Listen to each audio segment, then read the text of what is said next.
Hey, what is up guys? It's your boy Speed here, and today we're going to be talking about how to play Enigma, specifically how to play Taiga's Enigma. So, I'm sure if you guys have been watching the Major at all, you know that OG is a huge fan of this Enigma hero. We're going to be looking at his item build, skill build, and just general playstyle that enables him to always have items as a support. Almost every single game, he's the top net worth support. Now, this one, to be fair, he's against the Doom, so that wasn't always the case. But I would say 9 times out of 10, he is going to be the highest net worth support. He's going to transition to become another core, and it's very impressive how he scales into the late game, and I'm going to show you guys how you can do it as well. Also, I want to tell you guys that if you've been struggling with solo queue and you're looking to get to the next rank, I'm going to be able to help you. Like, literally, with the GameLeap website, I'm going to give you guys guides that are going to make it unbelievably clear on what you need to do. So if you've been stuck in the solo queue grind, you don't know what to do, and you want to become absolutely broken, but like actually, you want to become much better at Dota, and you want to take it more seriously, the GameLeap website is going to help you do that. So click the link down below, I'm going to help you get to the next rank, and I'll see you there. Alright, so getting into the laning stage, I really love the lane that they have here. I think this Jug Enigma lane is incredible, so if you're interested in playing Enigma as a 5 or a 4, you can farm in either role, it doesn't really matter. I definitely recommend it as a 4 so you can put a lot more emphasis on your items. But he's laning in the safe lane this game, largely for matchups. He doesn't want to lane into the Coddle and just have his Eidolons blasted away. On top of that, the stun with Jug, the reliable stun from Malefice, is really good. So what we're going to see is a Bassi Rush, and the reason why is this is going to build into the Vlads, which builds into Wraith Pact, and on top of that, the Bassi here is just the perfect item. Jug desperately needs mana regen in the lane for his healing word and spin, and so this lane just makes a lot of sense. On top of that, at the start of the lane, you're going to sack the creep pretty far back. He actually sacks the creep seemingly almost right away. I don't know why he does it like here and not here. I think it's a duration thing. Right? It's like, okay, with a 40-second duration, if I sack it a little bit too far back, maybe I can't get the Eidolons to multiply, but either way, the main thing is sack the creep. I would say basically as soon as you can, get these Eidolons going, and then do not feed them. They're 20 gold each. They even just got buffed to actually be less gold, funny enough, but they're still 20 gold each. Do not feed them. I cannot stress that enough. Like, you're better off not using them at all than feeding them to something like a Gyrocopter Flak, or you know, like a Slaughter stun or an Underlord Q. Just be very careful with your Eidolons. And in terms of the lane, Javs isn't going to do that much. He'll use his Eidolons to poke and prod a little bit, but the main thing that your hero does is it gets the lane back. And this is why OG loves this hero so much. Typically, they pick it with Timbersaw. This is the most common thing that OG likes to do. And the reason why is the Enigma, if desired, can play very defensive in the lane. It can just pull the lane back by denying the range creep, which guarantees that the lane is going to push into your core, giving them likely solo XP if you decide to leave the lane. But we're actually going to see Taiga get first blood here onto the Visage. Let's see how he approaches this. So basically, against ranged heroes, your Eidolons do a lot of damage. They don't have that built-in stout shield that melee heroes do. So in the lane, don't really hit melee heroes with the Eidolons, unless like they can't kill the Eidolons, which often they can. So basically, if you are going to hit anyone, it should be a ranged hero that is manning up to you in specific. And as we're going to see with the Malefice plus spin combo, they're able to take down the Visage. On top of that, he buys 2 Clarities like right away. You have to buy the Clarities. You might be like, oh, but I have a Bassi. I don't need the Clarities. Why do I need Clarity? I have a Bassi. You're going to run out of mana, okay? You have to spam Eidolons off cooldown. It's that simple. Eidolons are up, deny the range creep. That's it. That's all. Like, that is all you need to know about the Eidolons besides not getting them killed. And then, so yeah, you have to spam, right? You have to spam these Clarities. And the cool thing about Vlad's in this build that he's going here, I swear I've made like multiple videos on Wraith Pact now, so I will stop harping on the item. But the thing is that, you know, this Bassi is really good for your lane partner, and then the second item you can buy is Buckler if you need it, right? Let's say you're laning with something like, let's say your carry as a PL, right? PL only has 4 starting armor, which is not horrible, but it's not great. Or even worse, you're laning something like Visage or a Timbersaw who has chain at level 1. Picking up an early Buckler is going to enable this hero to, you know, really skyrocket in armor, right? For certain heroes, even double or triple in armor, and that's massive. So just keep that in mind in the lane. He decides to go boots early here, and I think that's largely because the enemy lane is like all magical damage, and on top of that, Jug doesn't need armor. Even Enigma has very high armor in 4, so it really should be like good for the lane, right? Like they're doing physical. Doom Visage does very limited physical early on. So another cool play you can make is pulling. Now, I know a lot of you guys are like, wow, Speed, that's really cool. I can pull. All right, here's why it's good. So when you pull on Enigma, you can get your 6 Eidolons, right? So if you don't know how Eidolons work, you spawn them, and then if they attack 6 times, they double, right? And so when they double, it basically allows you to like really man up in situations where you usually wouldn't, right? It's significant, obviously, it's just double Eidolons. But what's really notable about double Eidolons is if you get them behind your opponent, they're very easy to block with. 6 units, 4 minutes or 3 or 2 minutes into the game is like the easiest thing to body block with. All you need is a hotkey on select all other units, and it's unbelievably easy to block with the units. And we'll see he actually blocks in DJ to the tree line here, who has to use a tango to get out. And it actually enables Yoragi to close the gap and find another kill in this lane.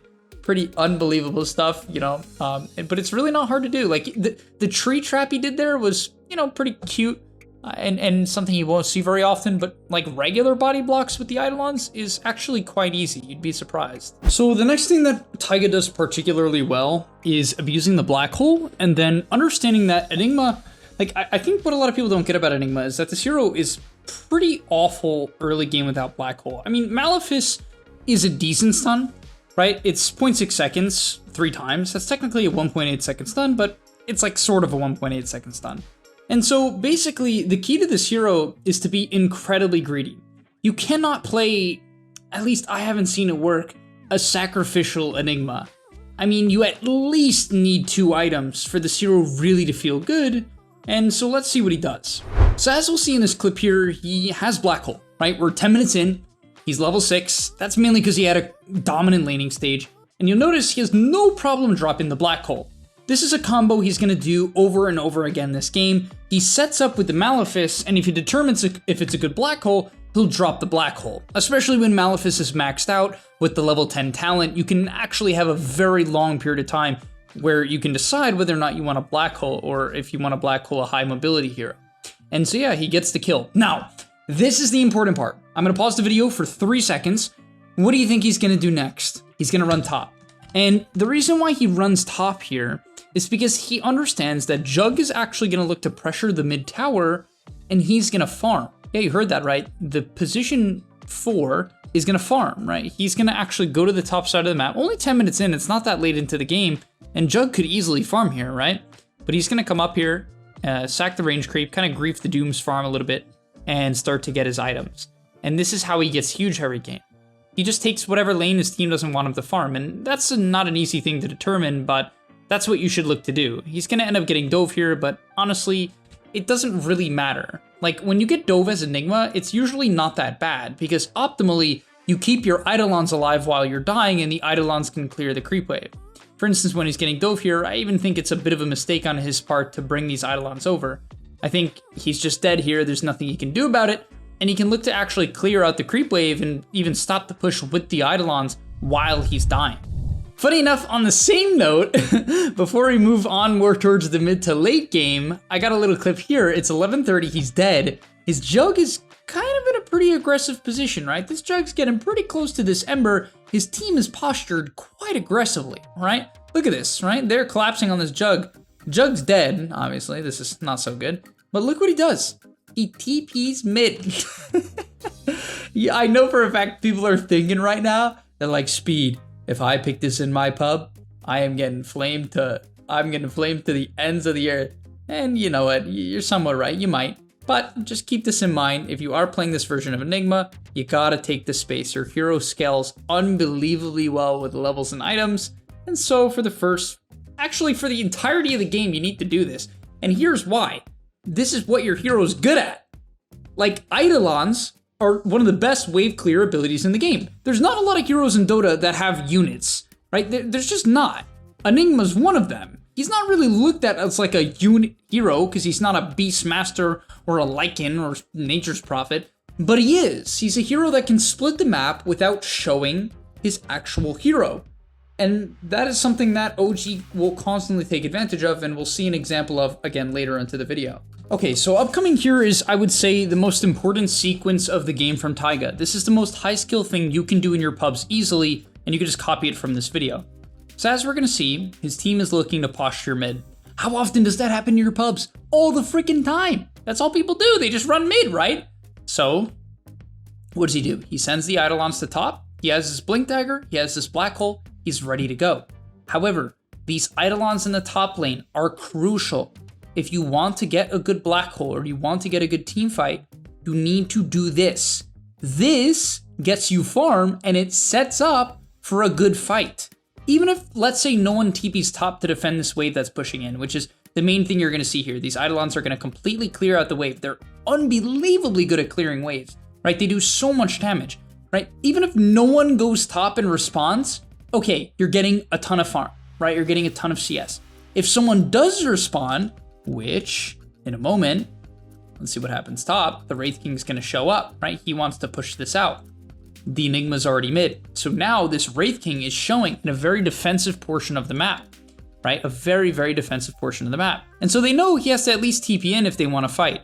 And so this kind of just sets up for numbers advantages. This idea of sending Eidolons down a side lane and then reconnecting to your team is very important. What a lot of players do is they summon the Eidolons and then they follow the Eidolons. You don't have to do that. And when you have Black Hole, you shouldn't do that. When you don't have Black Hole, you can follow the Eidolons to make sure you're getting XP, because that's obviously the downside of not following them. So we're gonna see our first teamfight Black Hole of the game, 20 minutes in here. And the main thing you need to just know about Black Hole in the early game is you should be very willing to use it on cores. Essentially, you shouldn't really look for a major Black Hole. What Enigma members do, like especially the level 25 and 30 Enigmas, all they do is look for 4 or 5 man Black Holes. And like, especially when you only have Blink Dagger and no BKB, if you're greedy with your Black Hole, usually you don't even get the Black Hole. But as we'll see here, he knows that there's very little Black Hole cancel this game. This is honestly a like super free Enigma game to a large extent, because like, what is their Black Hole cancel? Really, there's like almost nothing. It's like Wraith King stun, which is pretty trash. It's low range. Doom abilities, which is kind of hard. Bird drop, but birds can get caught in Black Hole. It's like really free. And he's definitely identified this. You can tell by this Black Hole. He's not just chucking this out. I assure you, he doesn't just see the Ember and then assume it's not going to get canceled. That's not what he's doing. He knows what cancels it. And if it's not there, if it isn't there, which this game it almost never will be there, you can drop the Black Hole on a key priority target. Please, guys, take the core kills. If there's a mid puck, quap, snowballing, Black Hole them. That is the most important Black Hole you can get on the high net worth cores, because then, you know what's great? You can go back to farming. Look what he does here. Cast the Black Hole, jungles. His team's pushing up on the map. You know what he does? Jungles. He's like actually just jungling. And you think I'm kidding. 30 seconds later, he's still jungling. He stacks the camp. You know what he's going to do after he stacks the camp? He's going to use Midnight Pulse so he can jungle faster. In between Black Hole, you get to your next item. That's what the Zero does. However, you know, obviously you can show up. You can see a little blinked in play here. He's cleaning up some camps, dropping the Eidolons. That's one thing to note is that he doesn't completely double down on farming. He does take the Malefice stun duration at 10, which is a great talent. It makes Malefice it actually makes it a 4-second stun, longer than a 4-second stun in total. Kind of crazy, right? It really is nuts. I think people underestimate how good Malefice actually is. It's a 300 damage, 4-second stun. If it can be dispelled, which is the downside. But if it's not dispelled, which early game it's usually not, it's a wild spell, really. Now, in terms of items and future talents, let's quickly break it down. So the second item that he goes this game is actually Wraith Pact.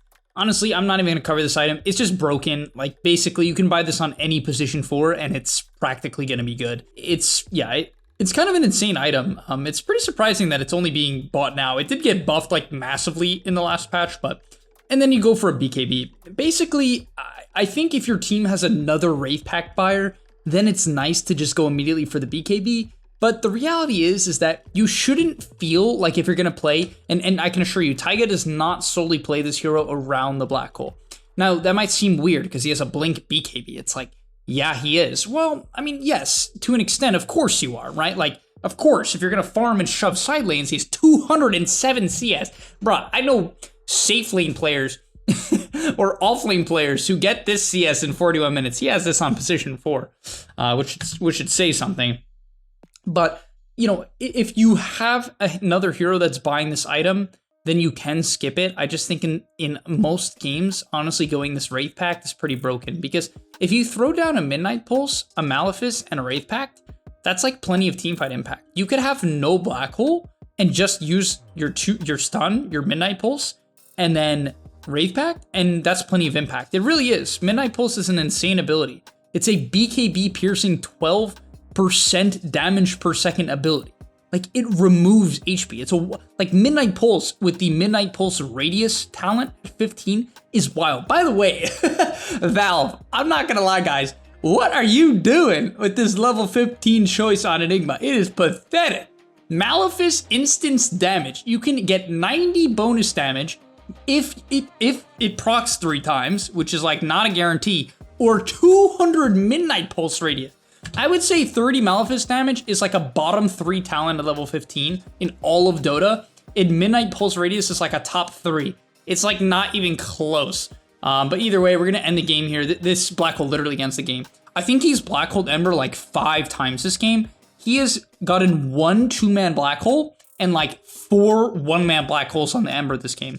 That has basically been his gameplay. By the way, I love the ninja gear on Enigma. If you have the opportunity to get this and smoke yourself around in team fights, man, is it valuable. It's gonna make getting off a good Black Hole so much easier. And it's totally fine to bait your team. Basically, you have to determine whether or not your team has a hard initiator. If they do, you don't have to just Black Hole the first core you see. I think he did it on Ember there just because he was the first point of contact. He was the first one to see the Ember. But either way, even in this team fight, I just want you guys to really see the effect of Midnight Pulse, because I don't think players like really understand how good this ability actually is. Like being a BKB Pierce, right? You can see here, he blinks in just for the Midnight Pulse. Well, and for the Wraith Pact, but primarily for the Midnight Pulse. And you can see the Wraith King's HP is just gonna start ticking, like 200 HP, just random ticks of 200 HP. It's just from Midnight Pulse. Every second he's losing 200 HP. However, the lower they get, the less damage it does, because it's based on their current HP. So it won't just kill them in 9 seconds, right? It's not 9 times 12. It's, it gets worse the lower they are. So it's particularly good against high HP heroes when they're high on HP. And if you can do that, they kind of just die. And yeah, unfortunately, we're not going to see a refresher Enigma this game. I'm sure if you guys want to see more Enigma, I can make that happen. Also, you could just go watch it yourself. They picked it so many times this major. I'm sure all of you guys saw game 3 of Fnatic versus OG. That was an incredible game. Some unbelievable stuff there, being like, what, 7? I think they were down 10k net worth, and they had like 3 kills to 21, and they just win this game. It's nuts. OG is very fun to watch right now. But nonetheless, thank you guys so much for watching. I hope to see you in the next one, and I'm out.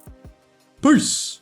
And that's all, but remember, before you leave, before you tune out, subscribe to the GameLeap website, where we are going to help you get to the next rank. If you're stuck, click the link down below, and I'm out.